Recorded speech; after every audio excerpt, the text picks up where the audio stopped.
Então, gente, a hipófise ou pituitária, tá? Ela vai ser aí do tamanho de uma ervilha. Vocês podem ver aqui, tá bem pequenininha mesmo. É só essa porçãozinha aqui que vocês estão vendo, certo?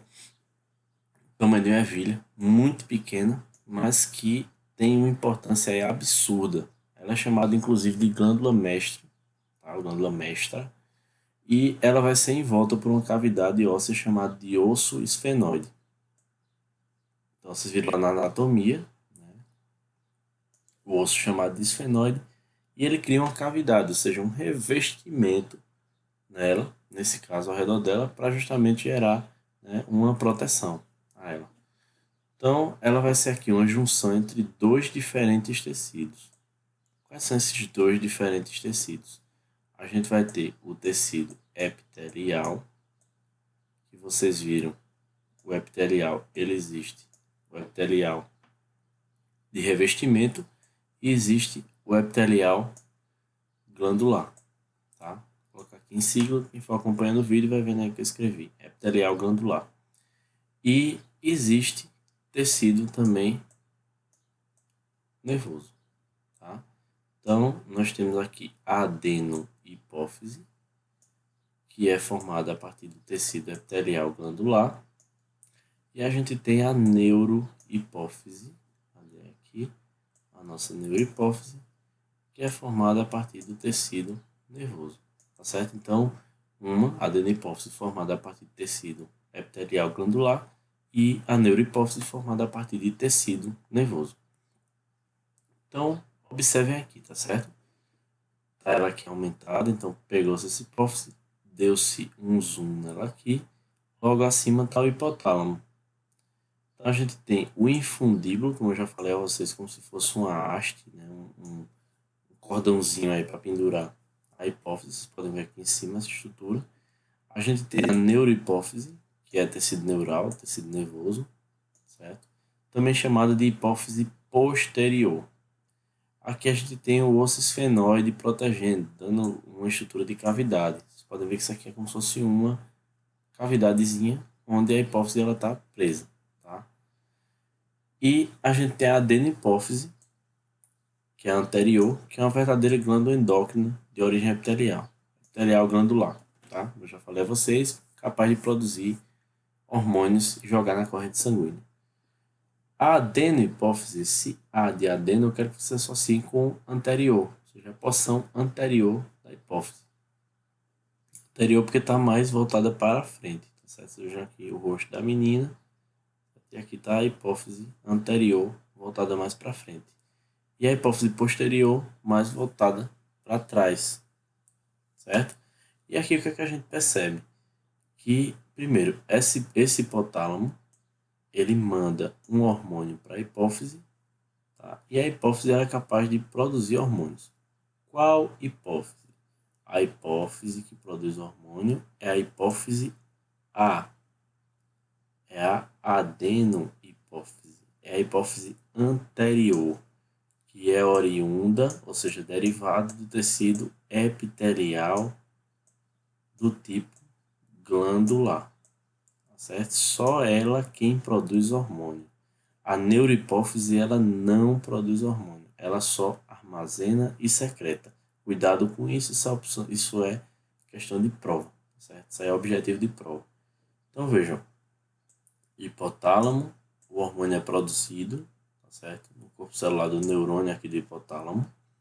As vesículas são transportadas ao longo da célula, vocês podem ver aqui as bolinhas vermelhas, e os hormônios eles são então colocados aí para a neurohipófise. Ou seja, quem produz os hormônios da neurohipófise é o hipotálamo. Já a adenohipófise, ela produz seus próprios hormônios, tá? Aqui é tecido nervoso. Aqui é tecido epitelial glandular, na anterior, na adenopófise. Então ela produz os próprios hormônios e os secreta. A neurohipófise ela não vai produzir, ela só armazena e secreta, certo? Ela não produz hormônio. Neurohipófise não produz hormônio. Vamos lá. Então, quais são os hormônios da adenohipófise? Neurohipófise eu vou falar na aula seguinte, tá certo? Ela não vai ter agora não.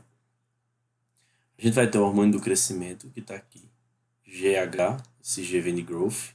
Então, hormônio, H de hormônio e G de growth, crescimento. A gente vai ter a chamada adrenocorticotropina, o hormônio adrenocorticotrópico, ACTH. Danilo, se eu colocar em prova ACTH, tá certo? Tá, não tá errado de jeito nenhum, desde que você saiba o que significa, tá? Tireotropina, o hormônio tireoestimulante, TSH, tá tudo em inglês, ó, por isso que tá o H no final. PRL, que é a prolactina, hormônio ou melhor, folículo estimulante, e o LH, o FSH no caso, né? E o LH que a gente tem o hormônio luteinizante. Esses dois aqui no caso, fazendo parte da reprodução. Tá? Então serve tanto para o homem como para a mulher. Então, nos dois casos aí a gente tem FSH e LH produzidos.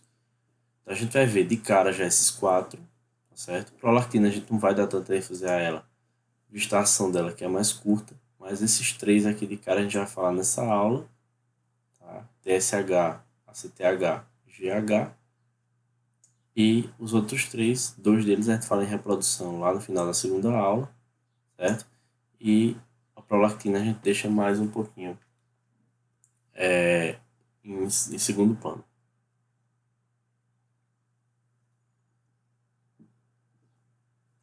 Vamos lá. Então segue, preste atenção nisso, tá certo? Então, antes de tudo, o que, é que a gente tem que entender? Que os hormônios do hipotálamo, eles são mandados para a adenopófise, como eu já falei isso aí a vocês, e da adenopófise eles vão para alvos, tá? Que são alvos endócrinos, tá? Ou alvos não endócrinos. Calma, que isso vai dar para resolver ainda, tá? Não endoidem agora, espere um pouquinho. Primeiro, ó, vamos analisar o seguinte. Aqui a gente tem o hipotálamo. Tá? Acompanha aqui na figurinha o hipotálamo. Tá? Ele está aqui em cima, abaixo do tálamo. Está em cima, abaixo do tálamo. E aqui a gente tem a hipófise anterior ou adenohipófise. Tá? Vamos observar aqui como é que é feito isso. Então, primeiro, aqui a gente tem o hipotálamo produzindo hormônios, tá certo? E esses hormônios eles entram numa rede capilar. Tá aqui mostrado a vocês, esses capilarezinhos aqui entranhados, entrelaçados, e chegam até outra rede capilar que é chamada, no caso aqui, que está localizada na adenopófise. Tá? Então, uma primeira rede capilar, o hipotálamo manda os hormônios nela, que vão para uma segunda rede capilar que está na adenopófise. Como é que é chamada essa rede de capilares aqui? A gente chama essa rede de capilares de sistema porta, tá? Sistema porta. O que é isso? É uma rede de capilares que está interligada, que garante aqui uma chegada de uma substância até um determinado local.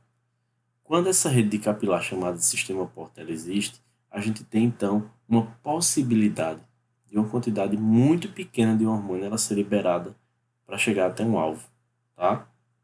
Então, por essa rede capilar existir, a gente consegue que o hormônio ele chegue até um alvo. Tá? Nesse caso, a gente tem uma saída do hipotálamo para a adenopófise, certo? E quem são os hormônios do hipotálamo? Primeiro vejam o que acontece aqui, tá? A gente vai ter os hormônios produzidos, eles terminam sempre em tropina, vocês podem ver, ou trofina, né? Tropina é o nome mais certo, tá? Aqui também é o trofinas, tropina também é o mais certo, como já falei a vocês. Aqui de novo, certo? E aqui a gente tem fatores. Quando se chama de fator é porque não sabe ainda de que natureza química ele tem, tá? Mas isso não vem ao caso agora. Então vamos lá, vamos acompanhar aqui. O primeiro hormônio é chamado de PRF. Fatores liberadores de prolactina. O que é que significa? E quando esses fatores liberadores de prolactina forem produzidos pelo hipotálamo, vão chegar até a hipófise e vão ativar um hormônio da adenopófise, que é a prolactina. Tá? Ou seja, um hormônio foi produzido aqui, chegou até aqui e produziu outro hormônio. Ou seja, o PRF, produzido pelo hipotálamo, chega na adenopófise e faz a adenopófise produzir prolactina. Tá? E essa prolactina ela vai chegar até um alvo dela, que é justamente as mamas. E nas mamas, ela estimula a produção de leite. Tá? Aí existe uma substância chamada dopamina, lá no sistema nervoso, que ela bloqueia a produção de prolactina. Tá? Ou seja, tem um fator que libera e tem um fator que inibe. Logicamente que a prolactina ela só é produzida quando a mulher está necessitando. Não é correto que ela seja produzida com esse fim aí de liberar leite nas mamas em outras situações. Tá? Em situações fisiológicas comuns, diferentemente da amamentação. A gente vai ter um segundo hormônio chamado de TRH, que é o hormônio liberador de tireotrofina ou tirotropina. O que é que ele faz? Quando esse TRH é produzido, ele chega até a hipófise, a adenopófise, e faz a hipófise produzir TSH. Esse hormônio aqui, tá? Vou falar dele já já. Não criemos cânico. A gente vai ter um outro, certo? Um outro hormônio aí que vai ser produzido, que é o CRH. Esse é importantíssimo, que é o hormônio liberador de corticotropina, CRH. Tá? Hormônio liberador de corticotropina. Usem a palavra tropina, tá certo? É mais certo do que trofina. Existe a produção de GHRH, que é o hormônio liberador de hormônio do crescimento.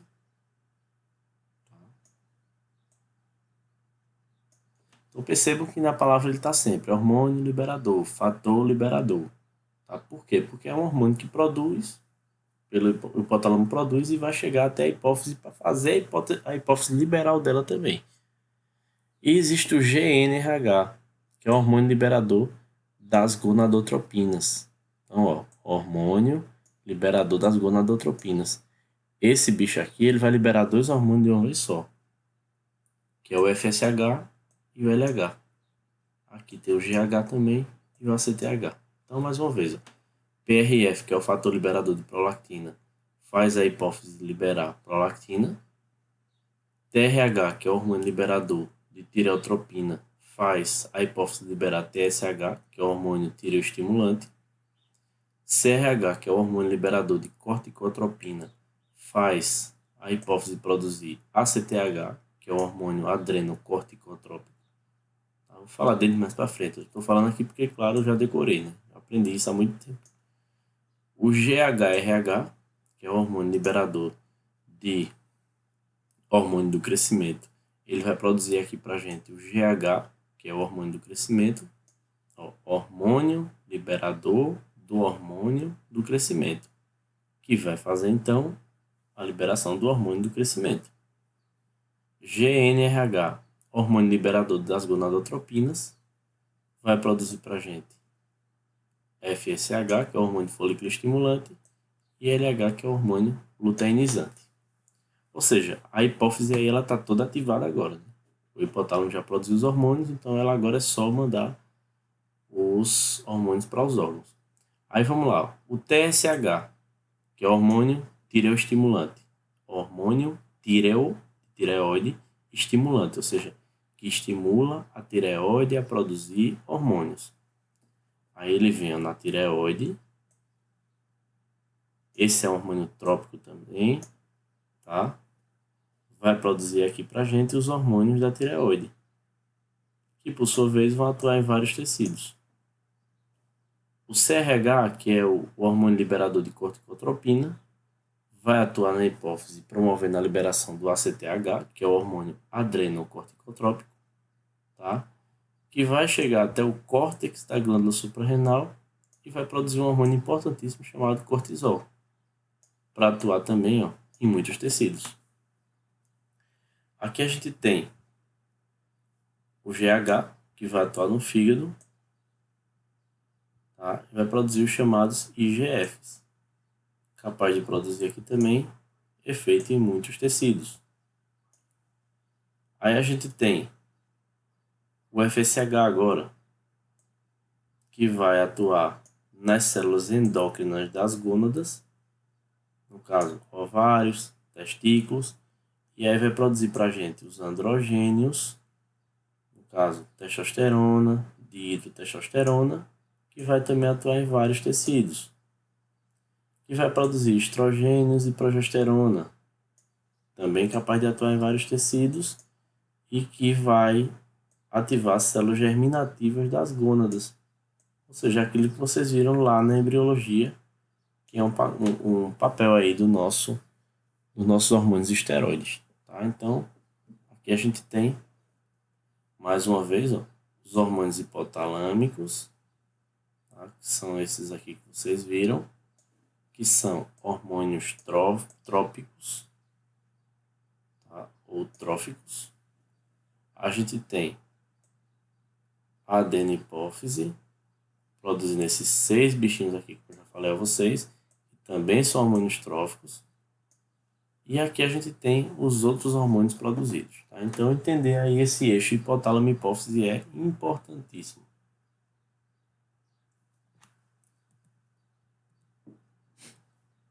Vamos lá. Então, os hormônios da adenohipófise, eles são aqui, ó, produzidos pelo hipotálamo aqui, né? Os hormônios, eles vêm, os hormônios tróficos, ou trópicos, são colocados no sistema porta, vocês podem ver aqui, ó, rede de capilares, certo? Passam para a adenohipófise, e chegando na adenohipófise produzem os 6 hormônios. Prolactina, que age nas glândulas mamárias, GH, que é o hormônio do crescimento, principalmente no músculo esquelético, TSH, que é o hormônio tireoestimulante, agindo aí na tireoide, tá? O ACTH, que é o hormônio adrenocorticotrópico, agindo no córtex da suprarrenal, para produzir cortisol. E a gente tem as gonadotropinas, para liberar no ovário e no testículo, né, a produção aí, né, os efeitos finais, né, que a gente tanto necessita aí no aspecto reprodutivo, tá? Então vamos lá. E a neurohipófise? Neurohipófise eu não vou falar nela agora, acabei de dizer a vocês, vou deixar para a segunda parte. Né? E aqui a gente tem a neurohipófise e os hormônios. Primeiro, hormônio antidiurético, ADH ou HAD, também chamado de vasopressina. Tá? E a gente tem uma chamada de ocitocina, tão conhecida aí, ou oxitocina. Um nome ou outro tá certo também. Esses são os únicos 2 hormônios aqui que a neurohipófise ela vai armazenar e liberar, tá certo? Secretar. Se eu falei é produzir, eu falei errado. Tá? Devo ter falado agora há pouco. Então ela só faz o quê? Ela só estoca os hormônios e quem os produz é justamente o hipotálamo. Tá? Bem cuidado com isso aqui, bota uma observação. Circula essa observação, tá? Ela não vai produzir, ela só armazena e secreta os hormônios, a neurohipófise. Tá? A adeno vai ser produtora total. Olha aí os hormônios dela. Então vamos começar aí pelo hormônio do crescimento, certo? O hormônio do crescimento ele vai ser ativado pelo ritmo circadiano, pelo estresse, pelo cortisol e pelo jejum. Ou seja, a pessoa está estressada, a pessoa está em determinada hora do dia e em jejum. O que é que a gente precisa entender isso aqui? Tá? Ele vai ser um hormônio produzido pela adenohipófise, vocês podem ver aqui. Tá? Ele vai ser um peptídeo. Tá? Ele vai ser aqui, no caso, dissolvido no plasma e outra parte com as proteínas. Tem uma meia-vida de 18 minutos. O que significa isso? Que ele, para ser reduzido à metade no plasma, ele demora 18 minutos. Fatores que afetam a liberação: ritmo circadiano de secreção tônica, influenciada por nutrientes circulantes, pelo estresse e por outros hormônios em um padrão complexo. O que seria isso? Né? Nós fala aí em crescimento, né, tem que analisar que o crescimento ele tem vários fatores. Ele pode ser relacionado à genética, né, ele pode ser relacionado à idade do indivíduo, principalmente, né. A gente vê, por exemplo, que na infância, né, a criança ela vai ter um crescimento mais reduzido quando ela chega aos 4 anos de idade. Então, dos 4 até o momento em que ela chega na puberdade, o crescimento dela é mais discreto, vamos dizer assim. Depois que passa a puberdade, então ela já também, a pessoa já tem um crescimento mais discreto também. Chama a atenção também as meninas, né, as mulheres, que diz, por exemplo, que o período que mais é crucial para o crescimento das mulheres ele ser reduzido é o período menstrual, a menarca, que é quando a mulher menstrua a primeira vez, então, em média, né, pode ser para mais ou para menos, ela cresce 5 a 6 centímetros, né, depois que ela menstrua. Em média, tá? Quer dizer que seja 6 ou 5 para todo mundo. As pessoas crescem mais, outras crescem bem menos. E aqui a gente tem, né, esse hormônio sendo produzido pelo hipotálamo, o GHRH, que é o hormônio liberador de hormônio do crescimento, vai agir na adenohipófise, que vai produzir o GH, que lá no fígado e em outros tecidos, né, libera fatores de crescimento semelhantes à insulina, que são chamados IGFs, tá? Estão colocados aí no gráfico anterior, vocês podem ver aqui, ó, o IGF, tá aqui mostrado a vocês, certo? E aí a gente vai ter crescimento de cartilagens, né? Por isso que aí a pessoa, as cartilagens principalmente, elas não param de crescer, né? Você vê às vezes a pessoa, quando ela é mais nova, ela tem o nariz no tamanho certo. Quando ela cresce, né, o nariz vai lá para cima. Pessoas idosas, elas têm um nariz bem grande, né? A orelha também funciona assim, né? Você vê uma foto do cara, quando ele era mais novo, a orelha é pequenininha. Ele cresce tal tamanhão. Tá? Isso também é hormônio do crescimento produzido. A questão da glicose sanguínea, tá? Ele também eleva. Então não quer dizer que o hormônio do crescimento ele só funcione quando a pessoa está crescendo. Lógico que não. E o crescimento de ossos e de tecidos, tá certo? Então por que que a menina ela para de crescer? Né? Geralmente ela para de crescer porque o corpo entende, pelo fato dela ter menstruado, dela ter passado por alterações hormonais, então é como se ela não necessitasse mais de crescimento. É mais ou menos assim que funciona. Em compensação, ela cresce muito mais do que o menino, tá? Então, a mulher ela tem um crescimento aí muito mais acelerado do que o menino. É por isso que nas fotos de adolescente, né, vocês vão lembrar que se o menino, se você é homem, se é mulher, você vai lembrar que se você era homem, você era bem pequenininho e as meninas bem altas na adolescência. E o contrário para meninas também, né? Então, as meninas cresciam muito e os meninos ficavam muito pequenininhos, porque o crescimento da mulher ele tende a ser mais acelerado, porém ele para mais cedo. E esse hormônio do crescimento ele é liberado principalmente durante a madrugada, certo? Ou seja, ter uma boa noite de sono é importantíssimo para quem quer, por exemplo, ganhar massa muscular, que é quando o GH, que é quem aumenta mais a massa muscular, ele está em quantidades maiores, tá? Então, dormir é muito importante, inclusive até juntamente com a alimentação, para o crescimento muscular. Então, quem quer hipertrofia também tem que dormir, certo? Principalmente nas 2 primeiras horas de sono. E a criança também ela cresce mais durante a madrugada, quando ela está dormindo. Então, por isso que para um bom crescimento a gente tem que ter boas noites de sono, tá certo? O próprio nível de cortisol aqui, quando ele está elevado, o cortisol está muito associado ao estresse, tá? Os níveis de cortisol, quando estão muito aumentados, então criança, por exemplo, que presenciava constantemente discussões em casa, né? Criança que passou por quadros depressivos na infância, né? Negligência, abuso, então tende a crescer menos por conta disso, porque o cortisol ele vai produzir, ele vai liberar aqui no caso a somatostatina, né? E essa somatostatina ela bloqueia o hormônio do crescimento. Aí nesse caso afeta o crescimento de criança que passa por estresse na infância, certo? Então aqui as outras coisas, né? A resposta tecidual corporal ela é crescimento dos ossos das cartilagens, como a gente tinha falado, crescimento do tecidos moles, tá? E aumento da glicose plasmática. Então, a gente não só precisa dele quando está crescendo, não. A gente precisa constantemente. E nessa questão aí dos tecidos moles, isso é importantíssimo, sono, né? Você respeitar quando a pessoa quer ganhar massa muscular. Aqui, a deficiência dele vai causar nanismo, isso sim na infância, tá? Existe até administração hoje de hormônio do crescimento também, só que isso passa muito por um padrão ético porque não se sabe exatamente quanto a criança vai modificar em relação ao seu crescimento. Dizem aí que é 2, 3 centímetros, só é muito pouca coisa. Quando ela usa o GH, tá? Ele tem que ser prescrito, mas ele gera uma quantidade enorme aí de efeitos adversos no corpo. Tá? Então a pessoa só não tem efeito bom não, crescimento não.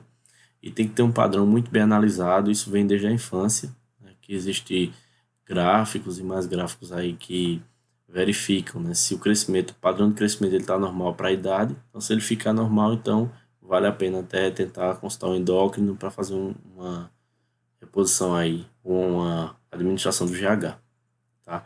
Se ele então for na infância deficiente, então cria-se o nanismo. Se ele gerar excesso em crianças, então gera o gigantismo.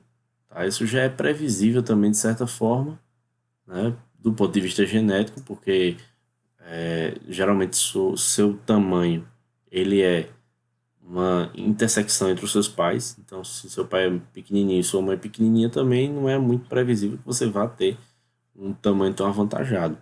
Ou você vai pender para um dos lados. Um pai maior ou uma mãe pequena, então você vai para um lado ou para o outro. Se na infância isso acontecer, gera-se o gigantismo. Então o menino ele cresce muito, ele fica até bem maior do que os pais, tá? E a gente tem aí o excesso também em adultos, tá? Tem até pessoas que quando estão na fase de criança mesmo, tentam tomar medicamento para justamente reduzir o crescimento, tá? Então, porque senão vai ficar muito acima do normal, né? E a gente tem aqui excesso em adultos. Se isso acontecer, a gente tem então a chamada acromegalia.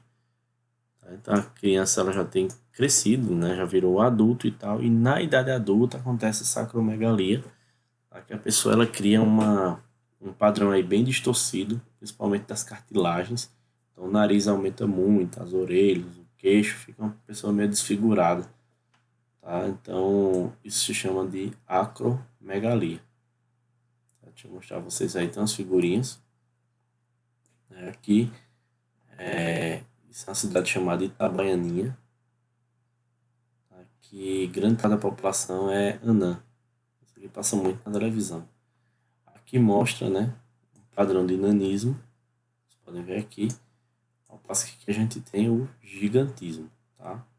Veja que o gigantismo aqui ele é bem exacerbado, né? Bem visível pelo tamanho das mãos. Então, ou seja, isso aqui foi na infância. Por que sabe que foi na infância? Porque esse quadro aqui é o quadro de acromegalia. Tá? Então percebam o nariz do indivíduo, tá? As mãos e as orelhas, além do queixo. Tá? E tem um cara aí, uma personalidade brasileira, né, que é Pezão. Esse cara aqui era lutador de MMA, não sei se ele ainda luta, então desse tinha parado. Então percebam aqui que ele tem a mandíbula bem avantajada, tá? O nariz é um pouco grande aí e a orelha também. Tá? Então isso se chama de acromegalia e isso foi excesso de GH na idade adulta, certo? E essa aí no caso é o excesso e a diminuição do hormônio. Aqui a gente tem a glândula suprarrenal agora, tá? A suprarrenal ela vai sintetizar o que a gente chama de esteroides, certo? A partir do colesterol. Então veja o colesterol precursor. Quando a gente fala em glândula suprarrenal, a gente fala que ela recebe esse nome, supra, que vem de acima, né? E renal vem de rins. Então, elas estão localizadas acima dos rins, tá? Com esse formato aqui. E a gente tem algumas regiões para essa suprarrenal. A gente vai ter uma cápsula, como se chama, a cápsula revestimento. A gente tem a zona glomerulosa, que é responsável pela produção de aldosterona. Tá? vai falar em aldosterona, é um mineral ou corticoide. Aqui a gente tem a zona fasciculada, que libera glicocorticoides. Esse é que é importante, tá? A gente vai falar daqui a pouco. A gente tem aqui a zona reticular, certo? Então, produtora de hormônios sexuais, incluindo progesterona, estradiol, né, testosterona. E aqui a gente tem a medula da suprarrenal, que produz para a gente catecolaminas, incluindo a nossa tão conhecida adrenalina, certo? A adrenalina é produzida na medula, ao passo que os outros hormônios são produzidos no córtex. Então, a gente vai ter aqui a aldosterona produzida, os glicocorticoides e os androgênios. Tá? Então, vejamos aqui quem são. Aqui a gente tem o cortisol e a corticosterona. Esses são os que a gente chama de glicocorticoides. Vou puxar uma setinha para cá. Certo? A gente tem aqui o estradiol, certo? A dihidrotestosterona, tá? São androgênios. E a gente tem aqui a própria aldosterona, como está sendo mostrada. Tá? Todos aí produzidos no córtex da glândula suprarrenal. E aqui a gente tem a medula da suprarrenal produzindo catecolaminas, incluindo nossa tão conhecida adrenalina. Tá? Adrenalina produzida pela medula da suprarrenal. Certo? Que o nome é adrenalina justamente porque antigamente a suprarrenal se chamava adrenal. Certo? Adrenal, esse termo ad, que quer dizer junto, e esse renal aí no final ele quer dizer dos rins. Então, adrenalina, tá, é uma amina produzida pela suprarrenal. Então vejam que predominantemente o que a gente tem é o córtex. Tá? Vejam que o córtex é bem maior que a medula. Isso aqui tudinho é córtex. Isso aqui tudinho é medula. É só esse pedacinho aqui. Certo? Então isso é um corte que é feito. Ele fez um corte assim nessa posição e mostrou um pedacinho de nada. Só para a gente ver aqui que está destacado. Como é que essa região está sendo delimitada. E como é que acontece a liberação do cortisol, tá certo? Então o cortisol ele vai depender de ritmo circadiano, ou seja, noite e dia, tá? E do próprio estresse. Então o ritmo circadiano ele produz o CRH, que é o hormônio liberador de corticotropina, certo? Quando age então na adenipófise, a gente tem aqui o ACTH. Essa substância aqui se chama opiomelanocortina, tá? Aqui não vem ao caso a gente falar dela agora diretamente, mas é um precursor desse ACTH, que é o hormônio adrenocorticotrópico, que vai liberar lá na suprarrenal a produção de cortisol. Então vejam, esse hormônio aqui é trófico. Esse hormônio aqui também liberado, ele é um hormônio trófico. Tá? Então tanto CRH como ACTH são hormônios tróficos. E o cortisol aqui, quando produzido, ele vai agir em diversos locais do corpo. Acompanha aí. A gente vai ter a ação no sistema imune, no fígado, no músculo e no tecido adiposo. Qual é a função do cortisol aqui nessa história? Gente, a função do cortisol é associada ao estresse. Tá? E no estresse você tem que ter muita energia. Ou seja, você vai querer glicose acima de tudo quando você libera o cortisol. Tá? É uma forma de você se defender aí do estresse, é uma forma de você se defender de alguma adversidade como a falta de glicose. Então a função dele é justamente produzir glicose. Então ele vem aqui, ó, quando ele é liberado a partir do córtex da suprarrenal, como vocês podem ver, ele vai no sistema imune e ele suprime o sistema imune. O que eu quero dizer com isso? Que a função imune ela tende a reduzir. Vamos dar um exemplo prático disso, tá? Primeiro que o cortisol, deixa eu mostrar aqui no gráfico aqui a vocês, o cortisol ele tem ritmo circadiano. Ou seja, tem uma hora do dia que ele está sendo liberado em maior quantidade e uma hora do dia que ele está sendo liberado em menor quantidade. Então vejam aqui, ó, ao meio-dia, às 18 horas, à meia-noite, às 6 horas e ao meio-dia. Tá? Observem comigo que mais ou menos aqui no meio da manhã, entre 8, 9 e meia, 10 horas, é o horário que, na maioria das pessoas, esse cortisol está sendo produzido em maior quantidade. Ou seja, você consegue picos desse cortisol nesse horário aí, entre 6 e 9h30 da manhã, que é o horário do café da manhã. Ou seja, é o horário que aquela pessoa que é mais diurna, né, ela tende a fazer melhor as atividades, porque é o horário do pico, né, do dia dela, que ela vai se levantar, vai ter super energizada, né, ao passo que é o horário que aquelas pessoas que são mais noturnas, elas também não reagem muito bem, certo? Então, nesse horário aqui, a gente tem uma atividade do cortisol mais aumentada. Depois ele tem uma quedazinha, chegando ao meio-dia aí, que dura até o almoço. O almoço está subindo ainda aqui. Tá? É um dos motivos pelos quais a gente tem aí aquele sono depois do almoço. Tá? Nosso cortisol ele baixa, porque a gente não está tendo mais carga de estresse. Né? Ao passo que quando a gente acorda, a gente vai precisar de muita glicose, vai precisar de energia acima de tudo. Aí ele dá um pico aqui perto da janta, né? 8, 6 horas da noite, e ele cai chegando lá para as 10 da noite, e depois ele tem uma subidazinha aqui, chegando perto de meia-noite. E os menores níveis, gente, ele vai alcançar justamente durante a madrugada, mais ou menos 4 da manhã. É por isso que em pessoas alérgicas, tá? Esse é o pior horário que existe. É aquele horário que você vai acordar tossindo bastante, aquele horário que você vai reagir da pior forma possível às crises alérgicas. Então, pessoas asmáticas sabem o que eu estou dizendo, rinite alérgica também são pessoas que passam por esse problema durante a madrugada, tá? Porque a função do cortisol justamente é suprimir o sistema imune, ou seja, reduzir a carga imunológica, né, para a pessoa reagir melhor ao estresse. Tá? Então, ele reduz.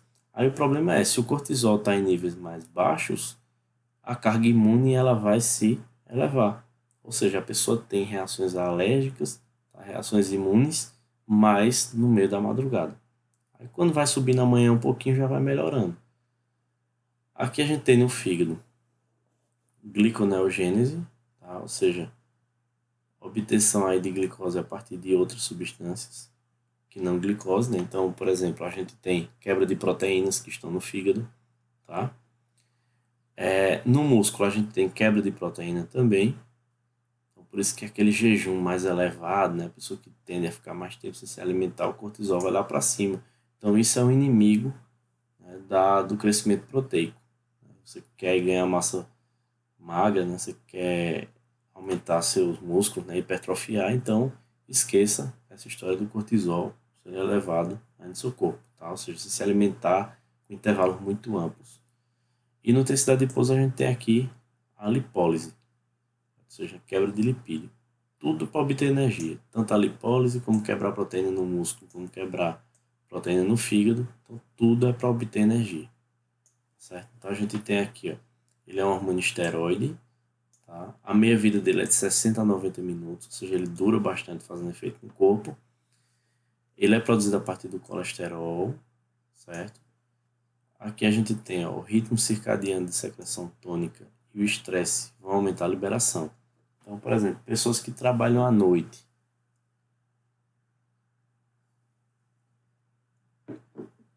o ritmo circadiano ele está prejudicado. De certa forma, ele está modificado. Tá? Então, diz, por exemplo, que pessoas que trocam o dia pela noite, em que a carga de cortisol está um pouquinho mais alta, essas pessoas elas tendem a desenvolver quadros de doenças cardíacas, doenças cardiovasculares. Tá? Então é importante considerar que o bom é que você tenha um ritmo, né? Você tem um ciclo durante o dia, tá certo? Então isso acontece bastante. E as ações, elas são aí, elevar a gliconeogênese e a glicogenólise, ou seja, obter glicose a partir de outras substâncias, né? Quebrar o glicogênio também, não tinha falado nisso. Quebrar proteínas no músculo principalmente e aqui diminuir a carga imune do corpo, tá?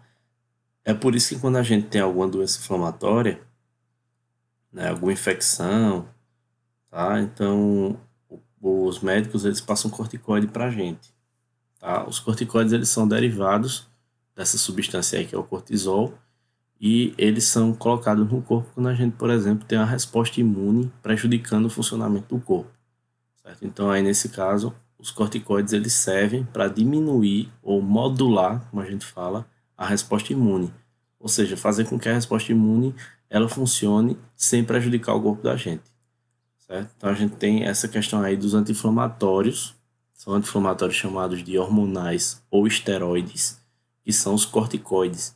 Tá? Então, quem usa corticoide usa por isso.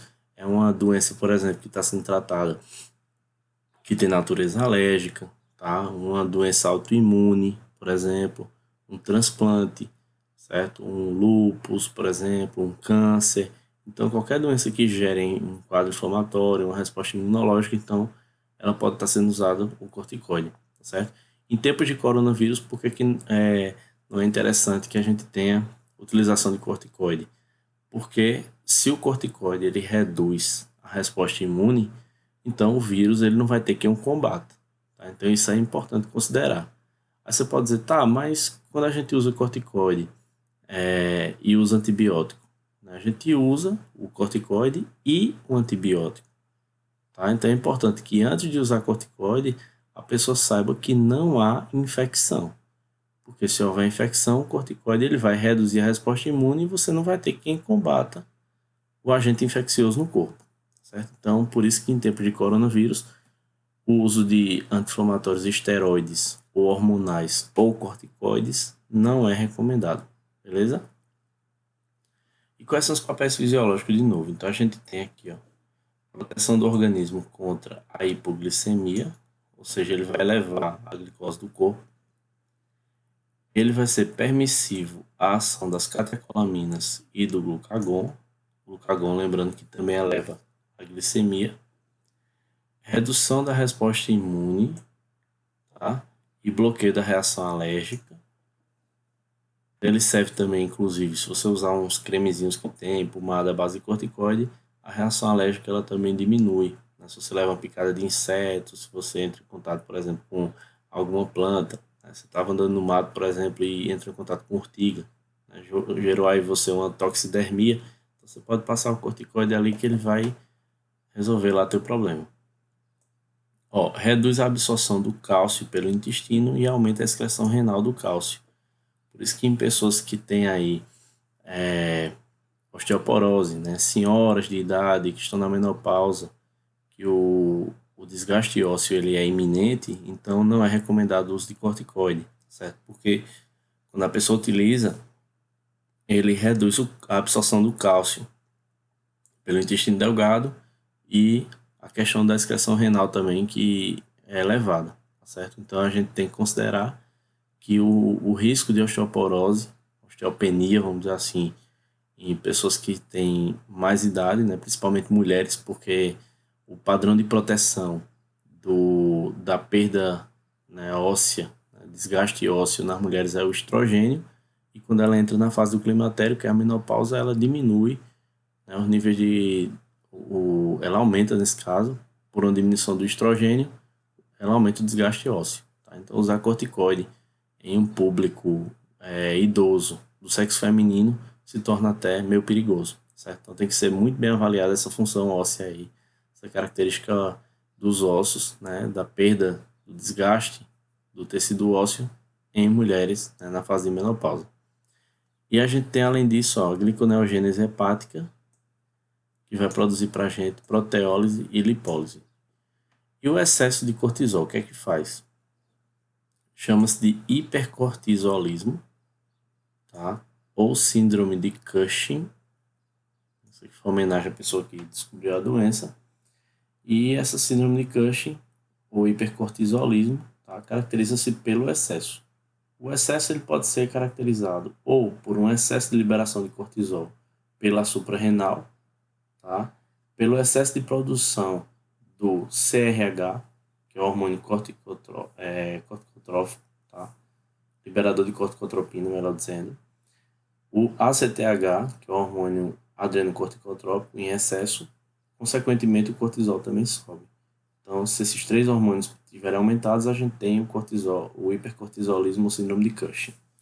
Ou também, se a gente tiver um excesso de medicamento corticoide, tá? De anti-inflamatório esteroide, né? Pessoas que usam aí de forma crônica durante muito tempo, então a gente tem essa possibilidade de síndrome de Cushing.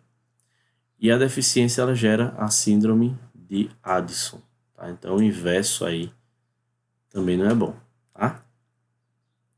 Então, o que é que a gente tem que ver aqui? Então, se uma pessoa, por exemplo, ela usa corticoide, serve muito o pessoal da enfermagem também, se a pessoa usa muito corticoide, né, passou muito tempo usando, então é importante a gente considerar que se ela usou durante muito tempo, né, não seja retirado de forma imediata e abrupta. Tá? Quer dizer isso, tirar de uma vez, não pode. Tá? Quem tem que fazer um regime de desmame, como a gente fala, do corticoide é o médico. Tá? Então o profissional ele vai passar um desmame. Por quê? Porque quando a pessoa usa corticoide ou medicamento, certo? Ela está substituindo aqui, ó, nessa via, o cortisol, tá certo? O que é que a gente precisa entender? Que quando o cortisol já está suficientemente alto, nós temos aqui uma retroalimentação negativa. Acabei não falando para o GH. Tá? E o que é que essa retroalimentação negativa ela faz? Ela bloqueia pelo excesso de cortisol. Então, já tem cortisol aqui, ó, produzido. O medicamento está sendo usado e está substituindo aqui, ó. Deixa eu tentar desenhar aqui um comprimidinho. Você está usando o comprimidinho e ele está substituindo aqui o cortisol. Tá? Então, seu corpo entende como? Eu não vou produzir mais cortisol. Tá? Não vou estar produzindo aqui porque já está tendo no corpo. O corpo já tem disponível, então eu não vou mais produzir. Então, o que acontece? O seu corpo ele gera um bloqueio aqui na produção do CRH e um bloqueio aqui na produção da CTH. Ou seja, esse duplo bloqueio que é o feedback negativo. Tá? Ou a retroalimentação negativa. Se não tem essa produção, ou se tem um excesso aqui de cortisol por medicamento, você nem produz aqui e nem você produz aqui. E qual é o resultado disso? A gente pode ter, nesse caso, uma inibição desse eixo todinho. E onde mora o perigo? Que se a gente passar um dia sem cortisol, isso já é capaz de... Isso é fatal para a gente.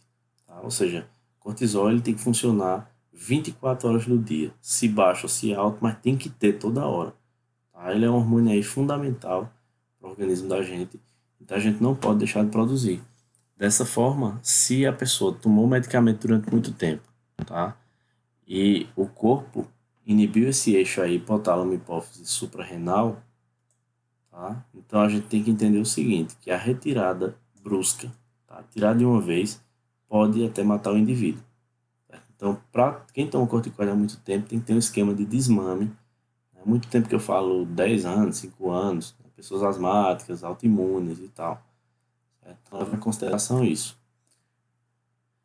Aqui, de novo o gráfico, né? A concentração dele ao longo do dia. Certo? Então, aqui está mostrado a vocês que ele tem, justamente enquanto a gente dorme, né, período de sono, é que ele alcança os menores níveis. Por quê?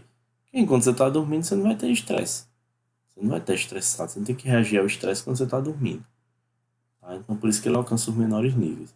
E aí, de novo, quando a pessoa é asmática e tal, tem reação alérgica, é nesse horário aí, porque o cortisol está lá embaixo.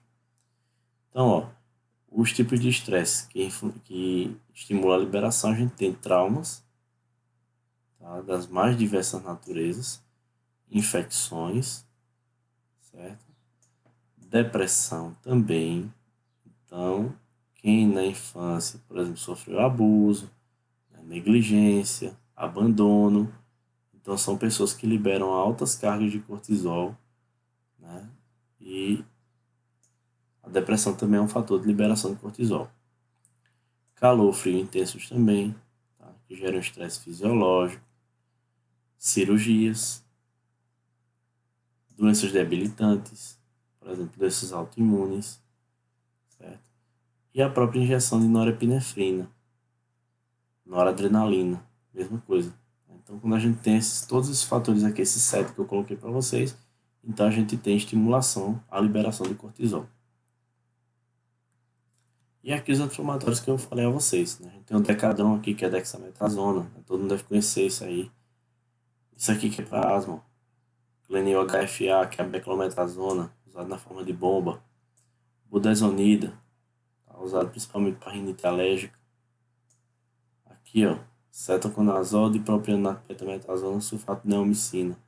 Isso aqui é uma pomadinha, um creme aí dermatológico, certo? De uso tópico. Então, quando você tem aí uma dermatitezinha, né, uma toxidermia, então pode usar também.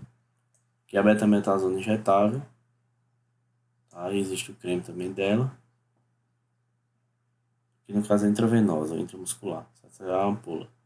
Aqui hidrocortisona, aqui é um corticoide também. E aqui é a betametasona, né, na forma de Elixir, né, que é uma preparação líquida aí para ingestão oral, certo? Essa betametasona aqui, por exemplo, ela também é injetada. Existe uma preparação dela aí intramuscular, o pessoal chama muito de Prospan. Usaram muito na época da chikungunya. E aqui é a doença de Cushing versus a doença de Addison. Tá? O que seria isso? A doença de Cushing e de Addison. Primeiro que isso aqui não é a mesma pessoa, tá? Isso é só uma forma de separar para mostrar qual é a diferença entre o excesso de cortisol e a diminuição. Então, o que é que a gente vai ter? Para a doença de Addison, que é uma queda do cortisol, a gente tem mudança de personalidade, anorexia, náuseas e vômito, hiperpigmentação, tá? Justamente porque quando a gente tem o cortisol liberado, esse PONC aqui que eu coloquei para vocês, esse que está mostrado, né, POMC, ele é aí um dos precursores, tá, da melanina que a gente tem na pele. Então, isso aqui quando produzido em larga escala, então há um escurecimento, né, uma questão aí da melanina.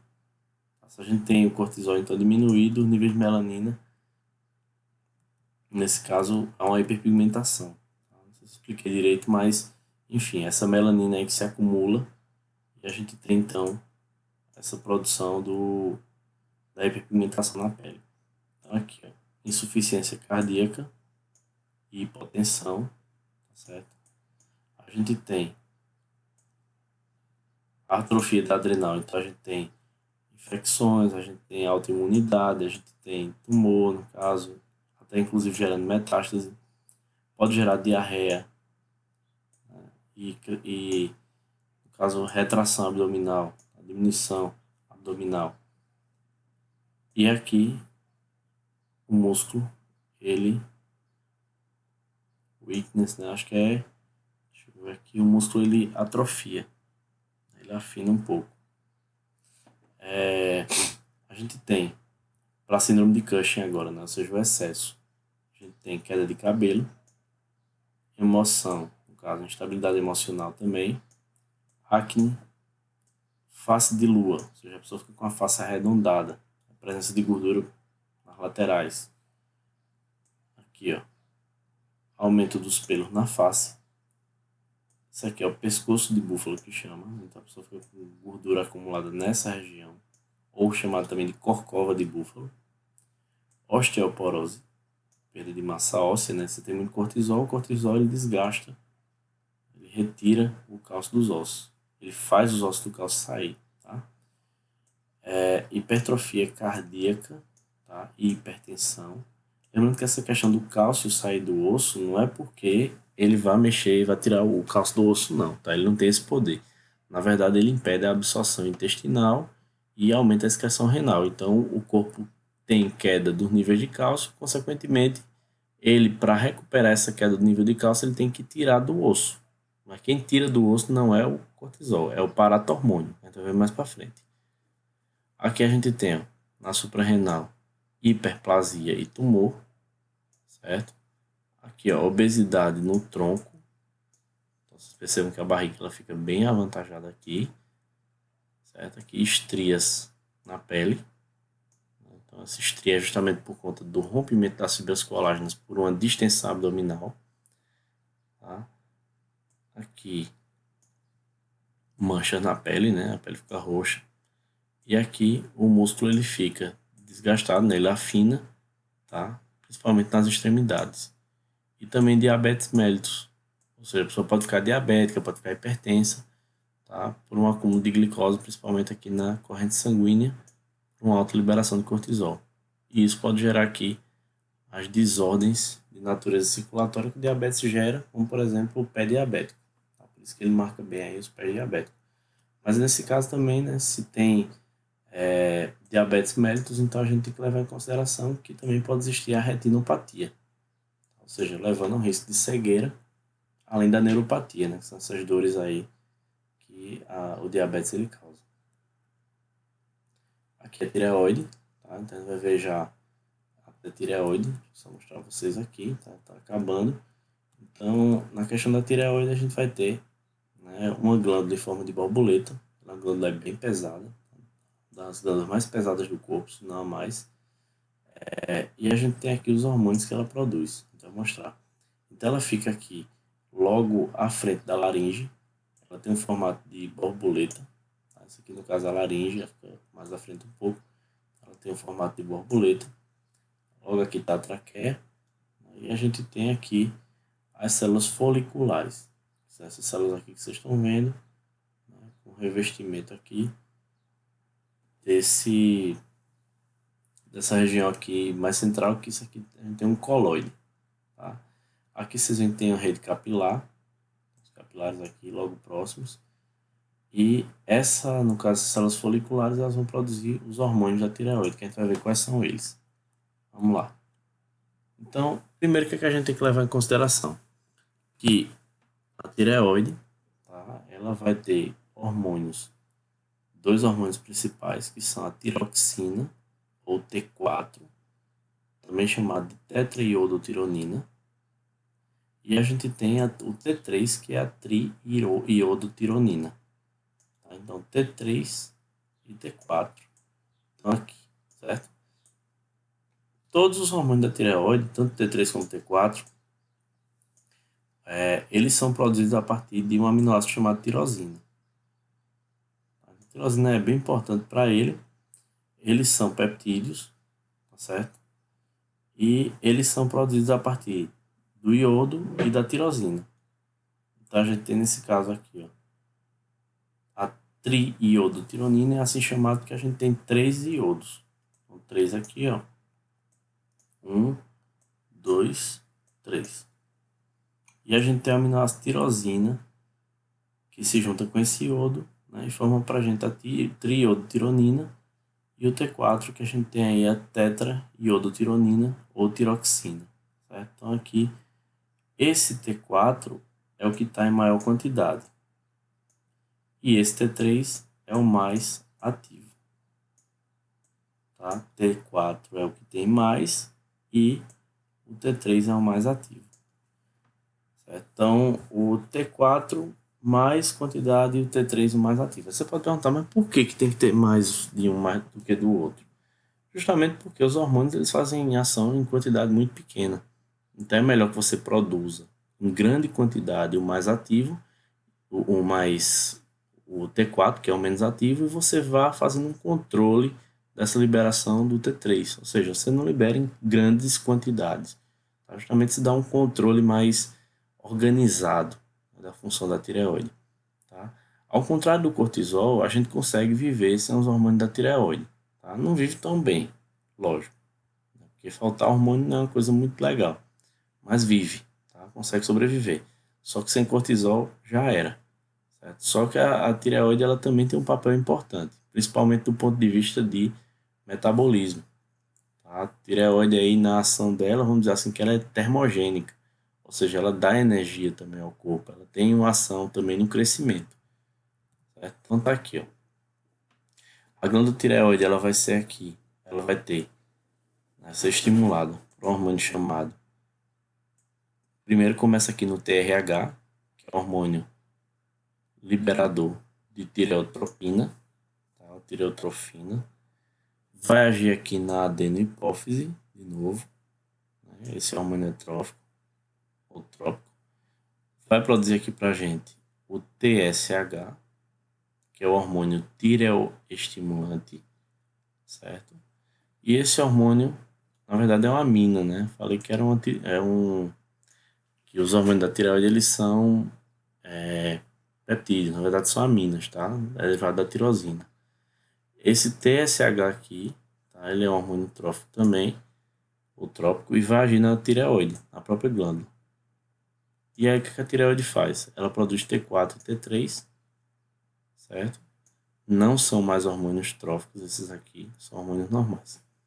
Quando você consegue aqui chegar em níveis suficientemente elevados de T3 e T4, então de novo a gente gera o feedback negativo para a adenopófise, aqui é o negativozinho para a adenopófise, e a gente gera um negativozinho aqui para o hipotálamo. Ou seja, o T3 e T4 elevado se diz o seguinte, ó, hipófise não produz mais não, TSH. Hipotálamo para de produzir TRH que já tem suficiente aqui, T3 e T4.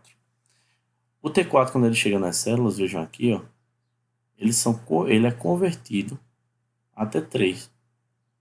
Tá? É o que eu falava a vocês, o T4 ele tem mais quantidade, só que o T3 aqui é o ativo. Ele é convertido a T3, tá certo? Perde um iodo aqui, ó. Podem ver uma bolinha que está aqui embaixo.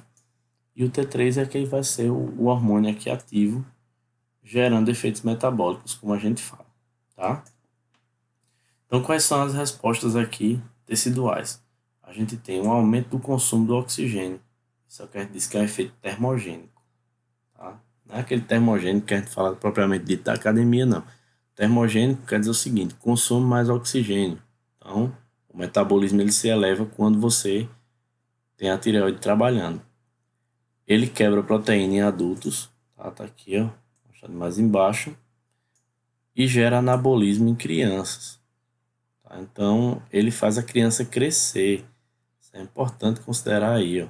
Então, tanto o GH, que é o hormônio do crescimento, como os hormônios da tireoide são importantes para o crescimento da criança.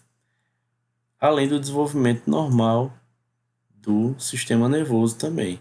Então, se isso falta na criança, principalmente na idade fetal, né, pode ser até perigoso, nesse caso aí, para o desenvolvimento do sistema nervoso. Tá? Aí, ó, ele vai aumentar a atividade de enzimas metabólicas, tá? Que é um mecanismo aí que a gente falou que os hormônios desencadeiam, certo? O receptor ele é nuclear e ele vai ter 6 a 7 dias aí para a tiroxina, que é o T4, e cerca de um dia de meia-vida para a triiodtironina, que é o T3. Tá? O T3 é o mais ativo, é o que é liberado em menor quantidade. Vamos lá então para frente. Os efeitos. Eles vão atuar no metabolismo oxidativo, ou seja, vão fornecer energia para o corpo. Isso é o que a gente fala que é o efeito termogênico. Eles vão modular o metabolismo de carboidratos, lipídios e proteínas, ou seja, vão trabalhar junto com o cortisol nessa frente. Eles vão ajudar a expressão do GH em crianças. Então, para a criança é importante o crescimento, né, também depende dos hormônios da tireoide. E eles, ó, T3 e T4, são essenciais à formação da mielina e das sinapses. Ou seja, em crianças, é importantíssimo aí os hormônios da tireoide atuarem. Tá? E são essenciais ao crescimento ósseo, tolerância ao calor e ao frio. Isso quando eles estão, os hormônios da tireoide elevados ou diminuídos, a pessoa fica com mais frio ou mais calor, que a gente vai ver mais à frente. E aí vamos lá. O excesso a gente vai ter a doença de Graves, que é o hipertireoidismo, certo? Então é uma das causas aí.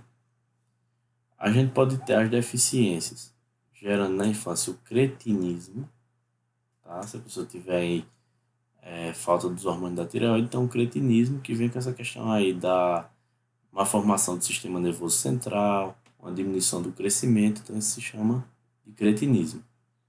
No adulto, se ele tiver deficiente, a gente chama de bócio, que é aquilo que era mostrado naquela estatuazinha lá dos povos pré-colombianos, né? A mulher, no caso, com o pescoço inchado. E tem a tireoidite também de Hashimoto, ou doença de Hashimoto, que é uma doença autoimune em que a tireoide ela é atacada pelo sistema imune. Tá? Então essas são aí na verdade essas são as consequências, né, da elevação da diminuição dos hormônios da tireoide. E aí uma diferença, tá? Entre o hipertireoidismo e o hipotireoidismo. A pessoa que é hiper, ela tem insônia, certo? Ela tem taquicardia, por conta de um aumento aí da atividade no receptor beta 1, coração, tá? Então, a adrenalina ela eleva a atividade também. O peristaltismo intestinal ele é elevado. Então, a pessoa, no caso, tem um metabolismo mais elevado do que a outra. Ela fica agitada, ela tem muita energia, ela tem muito calor e sudorese, ela se irrita com muita frequência, exoftalmia, que é esse quadro aqui que vocês estão vendo, né? Os olhos meio aumentados aí, meio esbugalhados, poliúria, que é um excesso de diurese, ou seja, ela urina com muita frequência, e o emagrecimento também. Tá? Então, esse seria o perfil, né, de uma pessoa mais, claro, não é o perfil de todas as pessoas, tá? Então, vai depender muito de pessoa para pessoa, e é assim mais ou menos que a pessoa fica quando tem hipertireoidismo. E aqui o hipo, tá? O hipo vem de baixo, certo? Então, a pessoa fica com bócio, que é o primeiro sinal, tá? Com tireoide desordenada, tá? Sonolência, bradicardia, ou seja, a pessoa fica com sono, fica com queda dos batimentos cardíacos, fica constipada, fica muito cansada, pouca energia, ela sente frio com muita facilidade, ela ganha peso, fica depressiva, a pele fica seca, tá? Queda de cabelo e unhas, as unhas ficam quebradiças, o cabelo se quebra, tá? Cai, tá? Então, nesse caso, a gente vai ter o hipertireoidismo e o hipotireoidismo, tá? O hiper e o hipo são condições extremas. Então, aquela pessoa que dorme mais, aquela pessoa que tende a ficar mais cansada, é aquela pessoa que pode ter hipotireoidismo. Então, é importante que se faça o doseamento dos hormônios da tireoide, né, para se ver, por exemplo, se alguma condição, né, que a pessoa tem, clínica, não passa aí pela questão da tireoide, certo? Então, ela não chega a ser a mais importante das glândulas, ela também não tem aí o papel fundamental à vida como o cortisol tem, né, como as suprarrenais tem, mas ela também atua bem fortemente aí no metabolismo, tá? E logicamente, a condição clínica de um hipo ou de hipertireoidismo incomodam, né, a pessoa que tiver. E aqui os tratamentos, tá? Então, a pessoa tem que usar sal iodado, né? No Brasil, o sal já é vendido dessa forma, né? O sal de cozinha é um sal iodado. E ela tem que fazer a utilização da tiroxina, que é o hormônio T4, levotiroxina, no organismo, tá? Aquele que é mais presente e que vai ser convertido a T3, tá certo? Então, administra-se o T4. E aqui a gente tem um medicamento chamado Propil Uracila, o nome do medicamento, do fármaco, tá? E ele que vai reduzir aí os níveis de T3 e T4, certo? Então aqui, tratamento de cada um. E aqui para quem quiser ler, né, só dar uma lidinha nesse QR Code aí, que a gente tem a tireoidite de Hashimoto, do site de Dr. Drauzio Varela, mostra bem direitinho aí a vocês. Então, um pensamento aí para a gente analisar essa primeira parte, se você não está disposto a arriscar, esteja disposto a uma vida comum. Um cara chamado Jim Rohn, isso foi tirado do Google mesmo, certo? E com isso, a gente encerra aqui essa primeira parte do sistema endócrino, tá certo? Então, conto com vocês, estudem, né? Aproveitem o assunto, né? Aproveitem a quarentena e lembre-se sempre, tá? Sigam em frente, beleza? Um abraço a todos e a gente se vê aí na próxima parte, né? Na segunda parte da aula de sistema endócrino, beleza?